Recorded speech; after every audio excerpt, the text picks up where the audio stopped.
দীর্ঘ ২০ বছর পর চট্টগ্রাম যাচ্ছেন বিএনপি চেয়ারম্যান তারেক রহমান। রোববার পলোগ্রাউন্ড মাঠে সমাবেশে যোগ দেবেন প্রধান অতিথি হিসেবে। সেখানে আছেন সহকর্মী মামুনুর রশিদ অভি। আমরা সবশেষ খবর জানতে চাই তার কাছে। অভি, সমাবেশের প্রস্তুতি কেমন দেখছেন? আর যেহেতু রোববার, মধ্যখানে একদিন সময় আছে, নেতাকর্মীদের মাঝে কেমন উচ্ছ্বাস আপনি লক্ষ্য করছেন, জানাবেন আমাদের।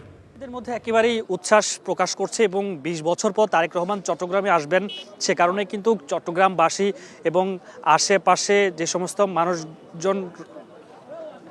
মানুষজন কিন্তু একবারে বলছিলেন যে ২০ বছর পর তার কথাগুলো সামনে থেকে শুনবেন, তার যে দিক নির্দেশনামূলক কথাগুলো সেগুলো শোনার জন্য মানুষজন অধীর আগ্রহে কিন্তু বসে আছে।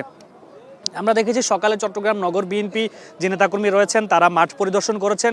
মঞ্চ তৈরির যে কাজ সেটি একেবারে শেষের পর্যায়ে এবং তারেক রহমান কিন্তু শনিবার রাতে চট্টগ্রামে থাকবেন। পরদিন সকাল 11টায় এই জায়গা থেকে প্রধান অতিথির বক্তব্যে তিনি বক্তব্য রাখবেন।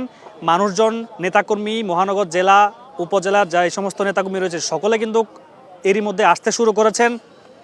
তারা বলছিলেন যে দীর্ঘ বছর পর তার কথাগুলো সামনে থেকে শোনার জন্য মানুষজন যে দিক নির্দেশনাগুলো বলবেন, অর্থাৎ সামনে নির্বাচন, সব কিছু মিলিয়ে মানুষজন কিন্তু অনেক বেশি উচ্ছ্বসিত বলা যায়। এবং বিকেলে আমরা দেখেছি আইনশৃঙ্খলা রক্ষাকারী বাহিনী যারা সদস্য রয়েছেন তারা এখানটা এসেছেন। বিভিন্ন স্তরে নিরাপত্তা বাড়ানো হয়েছে যাতে কোনো ধরনের অপ্রীতিকর ঘটনা না ঘটে, সে কারণেই গোয়েন্দা নজরদারি বাড়ানো হয়েছে। সিভিল পোশাক রয়েছে, পুলিশজন, এবং তারা বলছিলেন সব ধরনের ব্যবস্থা কিন্তু এর মধ্যে রাখা হয়েছে।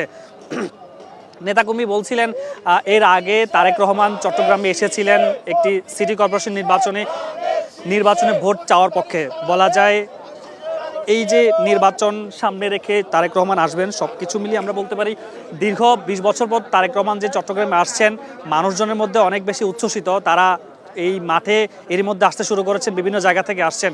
সবাই আসলে মুখিয়ে আছেন নির্বাচন উপলক্ষে সবকিছু মিলিয়ে তিনি কি কথা বলেন সেটি শোনার জন্য। ধন্যবাদ অভি, আমাদের সঙ্গে যুক্ত থাকুন। আমরা পরবর্তীতে আপনার কাছে আরও খবর জানতে যুক্ত হব।